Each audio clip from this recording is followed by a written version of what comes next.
Hello everybody, welcome back to another video. Today I'm going to be talking about Discord splash screens, which some of you may or may not already be familiar with. Now I won't actually go into a tutorial today of how to make one. I'm simply going to be talking about them, but if you would like to see a tutorial on how to make a splash screen, please leave a comment down below letting me know, and if enough of you say that you want to see it, then I'll go ahead and make a tutorial for that. But today is simply focused on about splash screens, how to design them, and a few other things I wanted to touch on. So you can see right here, this is the splash screen for my Discord server, Tsuke. And this design really hasn't been changed that I first uploaded it, but I probably will make some adjustments in the future just to help liven it up a little bit. And you can see here most of the design is right focused, and you see why in a moment.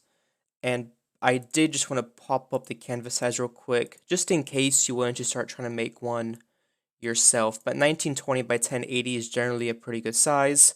And I believe parts of it will be cut out, so it might be cut out to about here and here.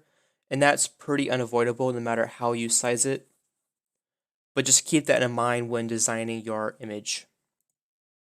So let me go ahead and pop up some examples. I'll get to this in just a second. So you can see with this one, this design, the splash screen section in general is going to have this little section on the left side, which is basically going to cut out everything in this area, including this Discord app launched, or it'd be just the invite if you don't have the actual Discord platform installed on your computer. This means you really want the majority of design focused on the right. That doesn't mean completely leave the left side blank, because if you're joining a server straight through Discord itself and it pops the invite there, it's going to have the full splash screen visible and then the invite on the right side of it. So for example, this would be the splash screen right here, completely visible, and there'll be another section right here with the server logo, server info, and a join button. So in that scenario, people would be able to see the entire splash screen, so just having a big blank section is not going to be very appealing. But the majority of the time when people are joining, they're going to see the invite just like this, so you want that to be right focused.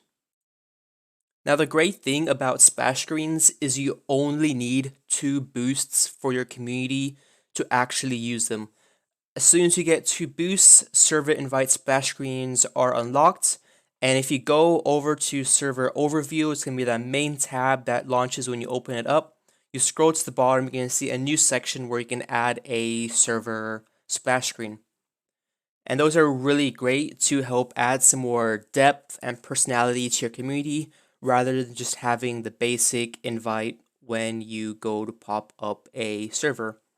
Next one I'm going to go to is another style. As you can see with this one, this is also a great style to use. This one, if I was Cyberpunk 2077, I would have this guy to the right, this logo somewhere up here or down here, and I'd still have this whole background extending across. So you're going to see this background over here if you're on the regular invite within the actual platform, where it's going to show the full image. But on this regular invite right here, you'd still see the full character. You'd still see the logo, and you'd still get this nice backgrounds. But at the moment, he is cut off a little bit, so you don't get the full character model. The other one is going to be a just full art, either artwork for your community or artwork for the game that your community is about, or if you're an artist, some landscape artwork that you've done, or maybe some collage. But these are generally great because no one section of the image is the part that needs to be standing out. So in this case, if this is over here, it would still look equally great compared to if this was over there.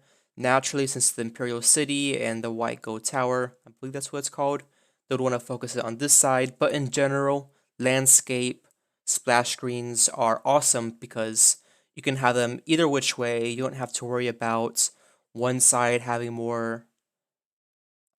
I'm not sure I'm going. I mean, one side just not having content, because overall the idea with a landscape is everything's going to be pretty equally distributed. You're going to have buildings or animals or people or something, and whether it be in the full image or the cutout, it's going to look great. And then for ours, as you can see that I mentioned, the clouds got cut way down. I'm not sure if the bottom got cut off. Let me take a look. Okay, the bottom didn't get cut off, but you can see I focused everything to the right. Because of the bit higher detail, the quality of the image was reduced a little bit, hence why I'm thinking of going with something a bit simpler, like this one right here that you saw. You might have seen that tutorial. But in general, you can see once again, everything is right focused. But if you see the full image, you can still see there's some detail on the left side.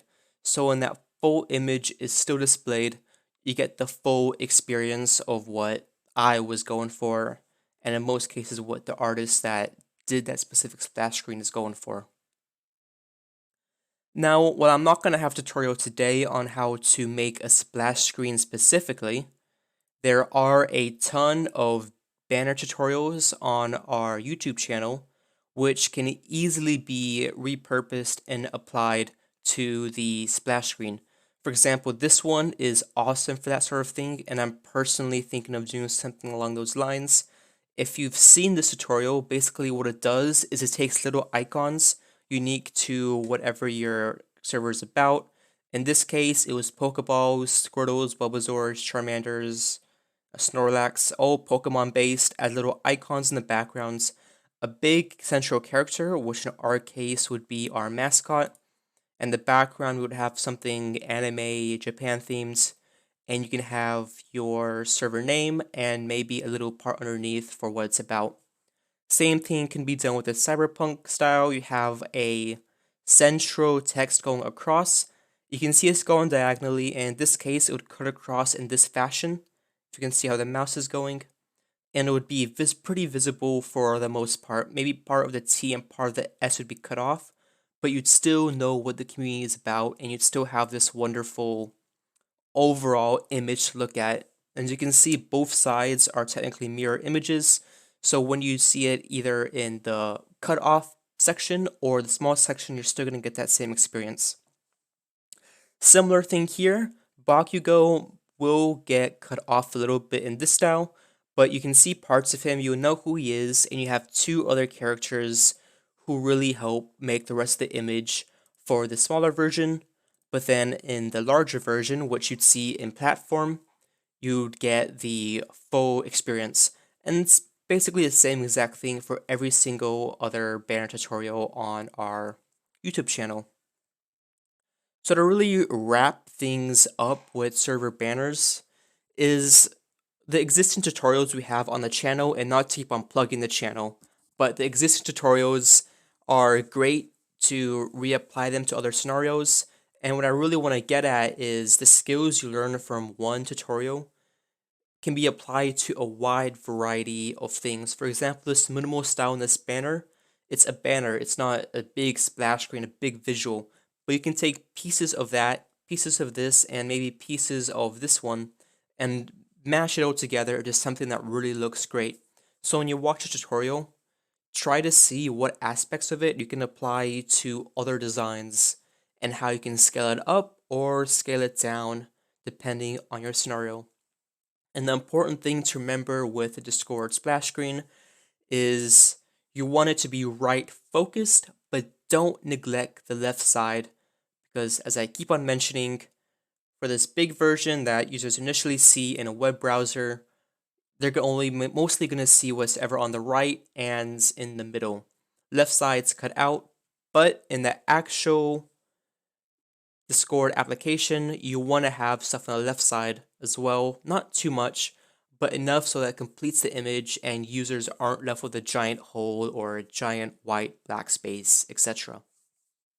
So once again, thank you so much for watching.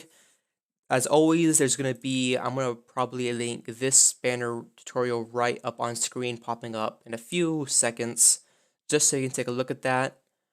But if you want to see a tutorial specifically for a splash screen, I can go ahead and do that. Just keep in mind, you can check out these other ones and see how you can try applying it to a larger scale.